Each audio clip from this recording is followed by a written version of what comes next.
नमस्कार, आप देख रहे हैं ITN नेशनल और मैं हूं पूजा आपके साथ। आइए नजर डालते हैं खबर पर। भीम आर्मी और आजाद समाज पार्टी के कार्यकर्ताओं ने अमरोहा कलेक्ट्रेट पर जोरदार धरना प्रदर्शन किया। प्रदर्शनकारियों ने दिल्ली के जंतर मंतर पर छात्रों पर हुए लाठीचार्ज की निष्पक्ष जांच, पेपर लीक मामले की पूरी जांच और केंद्रीय शिक्षा मंत्री धर्मेंद्र प्रधान के इस्तीफे की मांग को लेकर जिलाधिकारी के नाम ज्ञापन सौंपा। कार्यकर्ताओं ने दोषी पुलिसकर्मियों पर कार्रवाई और पेपर लीक में शामिल लोगों के खिलाफ सख्त कदम उठाने की मांग की। साथ ही चेतावनी दी कि मांगे पूरी नहीं होने पर आंदोलन तेज किया जाएगा।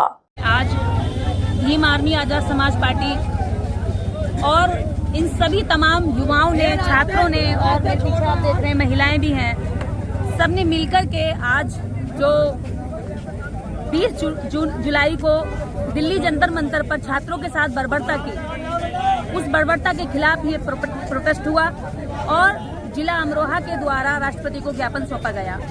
अब देखना यह है कि आवाज कहां तक जाती है। जरूरी ये था कि जिन छात्रों ने प्रोटेस्ट शुरू किया था उनकी आवाज को सत्ता सुनती, लेकिन सत्ता को घमंड था अपने सत्ता में होने का। पर सत्ता में बैठे लोगों की भी नींद जब खुली, जब देश के अंदर गुंडे पुलिस वालों ने छात्राओं पर लाठियां बरसाई, बर्बरता की, हाथ तोड़ दिए, पैर तोड़ दिए, पसलियां तोड़ दी और सर के मांस फाड़ दिए। जब खून से लथपथ लहू लुहान देश के छात्र रोने बिलखने लगे, देश और दुनिया में शर्मिंदगी भेजने लगे, तब जाकर हमारे देश की सरकार की आंख खुली।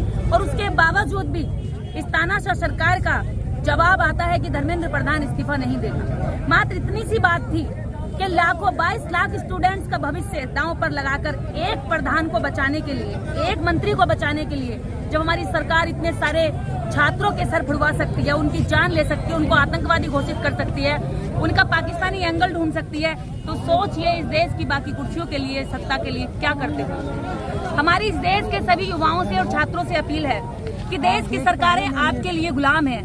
कंपनी में अगर कोई वर्कर काम सही नहीं करता है, कोई मैनेजर है काम सही नहीं करता, तो नौकरी से निकाल देते हैं। ऐसे ही आपने अपने काम के लिए, देश को चलाने के लिए, राज्य को चलाने के लिए नेता चुने हैं। अगर ये ठीक काम नहीं करते तो आपके पास पूरा अधिकार है कि आप इनको हटा सकते हैं। लेकिन जनता के पास एक चीज ये देखी जाती है कि जनता जब आती है प्रोटेस्ट करने के लिए तो ना हथियार थे, ना लाठी थे, ना चाकू थे, ना भाले थे, ना कोई सुरक्षा किट थी, पर पुलिस वालों के पास सब कुछ था। उसके बावजूद भी आरोप लगाया गया कि छात्रों ने हिंसा फैलाई। अब आप देखिए कि जब इस देश के अंदर ऐसे पुलिस वाले हैं जिनके नाम प्लेट नहीं है, जिनके नेम प्लेट नहीं है, जो वर्दी में भी नहीं है, वो इस देश के अंदर सबसे बड़े गुंडे हैं।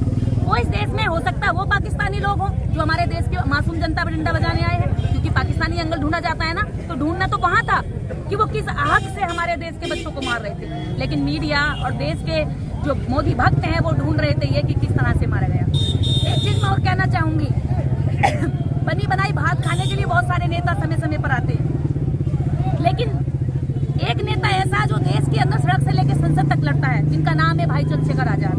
उन्होंने सड़क की लड़ाई भी युवाओं के साथ खड़े होकर लड़ी। जब प्रोटेस्ट में और बाकी नेता उस दिन भाग गए लाठी के डर से या केसेस के डर से, तब चंद्रशेखर भाई युवाओं के साथ, छात्रों के साथ सड़क पर खड़े थे, जंतर मंतर पर खड़े थे। उसके बाद जब उनकी बात नहीं सुनी गई, उनके साथ मारपीट की गई, उन पर बर्बरता की गई, उन पर लाठियां चली, उनका खून देख करके किसी सांसद का खून नहीं खोला, लेकिन एक सांसद था देश के अंदर जो अंगड़ाई भर रहा था, जो रो रहा था, जो अंदर अंदर आहत था, और आहत होकर के वो संसद के अंदर ही धरने पर बैठ गए।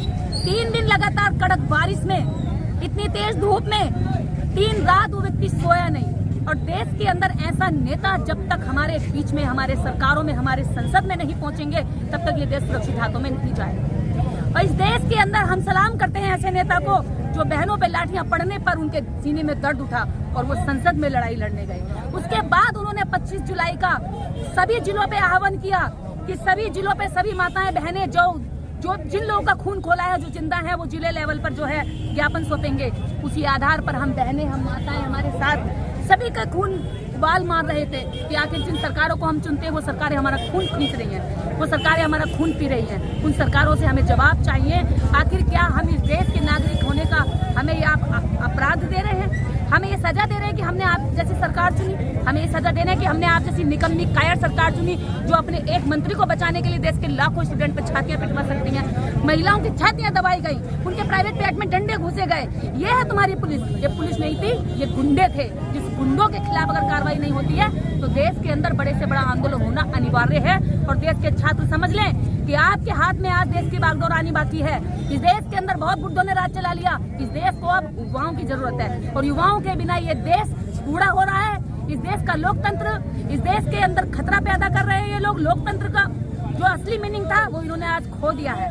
लेकिन जब देश की सड़कें इस तरह से शोर से, नारों से गूंज रही हैं तो पता चल रहा है कि लोकतंत्र जिंदा हो रहा है। मैं इस देश के जैन जी को सलाम करना चाहती हूँ, देश की बेटियों को सलाम भेजना चाहती हूँ कि आपने लोकतंत्र को फिर से जिंदा किया है। उस मरते हुए लोकतंत्र को आपने फिर से ऊपर उठा करके देश की जनता को बताया, नागरिकों को बताया है कि अब ये देश, ये युवा, ये जैन जी रुकने वाला नहीं है। रुकिए मत, आगे बढ़िए, हम आपके साथ हैं। जय भीम। अब हमारी जो लड़ाई